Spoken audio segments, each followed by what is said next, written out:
I create a menu based on my background. I'm experimenting with you guys, and I hope it's pleasurable.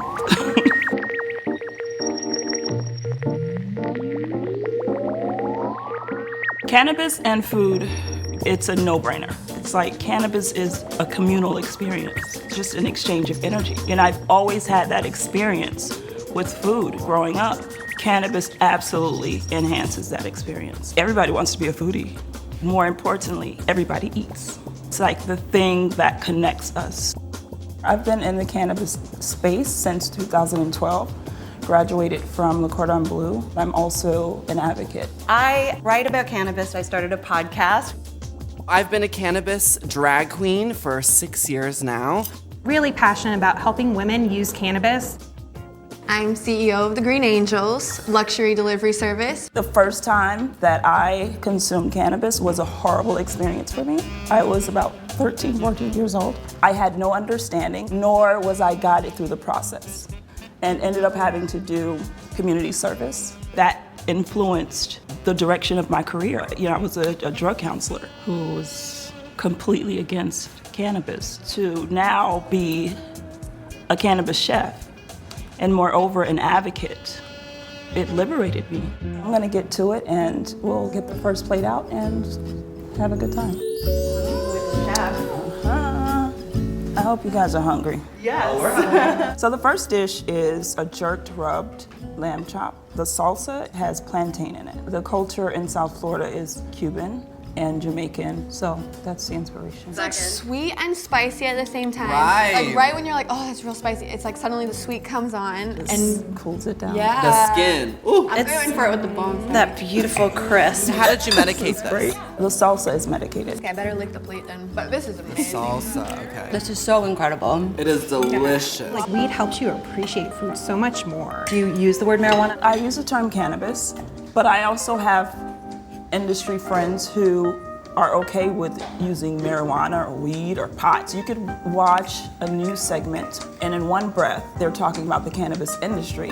And then the next breath, it's, oh, he was stopped and he had weed or Yeah, marijuana marijuana. in his car, you know?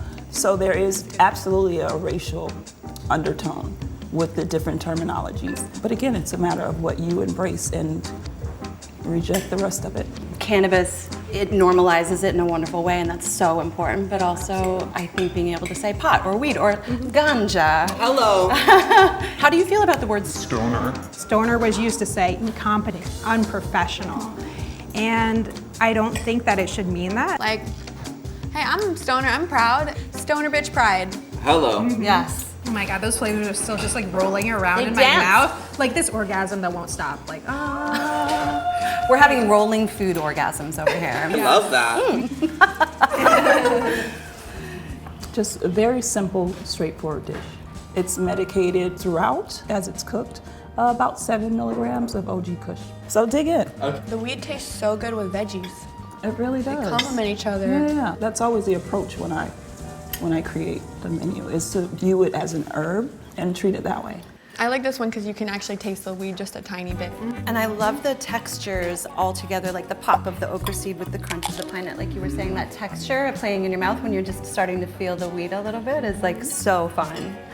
I'm gonna lick I'm the plate. definitely, you know, I came to the party stoned. Oh, that's I plan on leaving the party stoned, you know? But I would you. say I'm feeling that THC starting to kick in a little bit, right? I'm feeling a little body high, it's nice. I'm feeling it a little bit between my shoulder blades, like when your shoulders and those, you know, all of those muscles that we hold everything in, just let's go a little bit. And I'm breathing a little deeper, and I'm feeling very calm and like I'm having a great time, so. Oh, I'm feeling it too. Chef, can you tell us a little bit about the story of the menu and where is your cannabis coming from? I'm so excited to be partnered with Lowell Farm. And so primarily I get my product from them, and it's all organic, outdoor grown. So super exciting that what they're doing is so aligned with what I've been doing. So the inspiration behind the menu is just bringing together all of those experiences, from my background to traveling, experiencing different foods, and seeing the continuity. I didn't know what a Singaporean chili crab was, but when I saw it, I was like, oh, it reminds me of our crab boils. I just merged the two. It resonates for me because it's a reminder that we're all more the same than we are different. You know? This was so good. What was this, the prawn? Oof, buttery. I'm like so high. I'm like, dear Crata lobster, thank you for your sacrifice. Oh my goodness. You're making me very happy. I thought I'd bring out something a little smaller.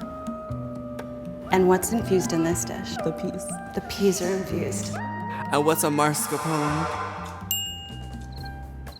It's a nice, like, creamy, smooth cheese. Oh. It's actually used in tiramisu. Oh, okay. How have you all seen cannabis culture evolve? Well, you know, this year I actually saw a lot of Pride collaborations. Yes. And I can only hope that it gets gayer as fuck. Oh, I just feel chill as fuck. I'm feeling like the snuggle. Like I just want to like snuggle and be Oh my like, god, cuddle time? Yeah. it's cuddle time, exactly. what did you bring us? What better thing to cuddle to than dessert? If it's sex or dessert, I swear to God I choose dessert. I really do. And I've had amazing sex, but baby, I've had amazing dessert. Woo! So this is the dessert that has the highest dose, of course, because it has the cream content and the THC adheres to that. This is about 20 milligrams. Hallelujah. Yeah, shit. The coup de grace. Yes. How do I reconcile being a part of this burgeoning industry? It would be everyone coming to their senses. The federal government legalizing cannabis. Everyone incarcerated for nonviolent cannabis crimes would be released and their records expunged.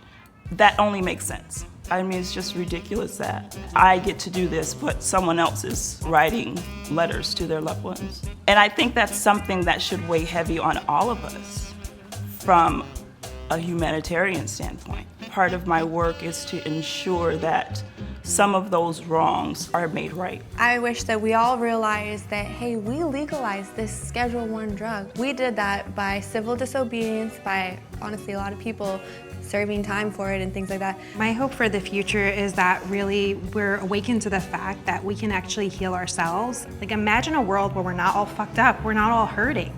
We're able to be the best versions of ourselves. And I think cannabis is gonna unlock that future. Heck yeah. I just want to see safe spaces created for cannabis users. I want us to be able to consume recreationally, medically. That simple. I want people to feel when they leave the table like more of themselves. That's it. You could let go all of your inhibitions and dream big about your life. What gives you more pleasure than being more of yourself? That's the ultimate pleasure when you're not afraid. Cheers, guys. Cheers! Cheers!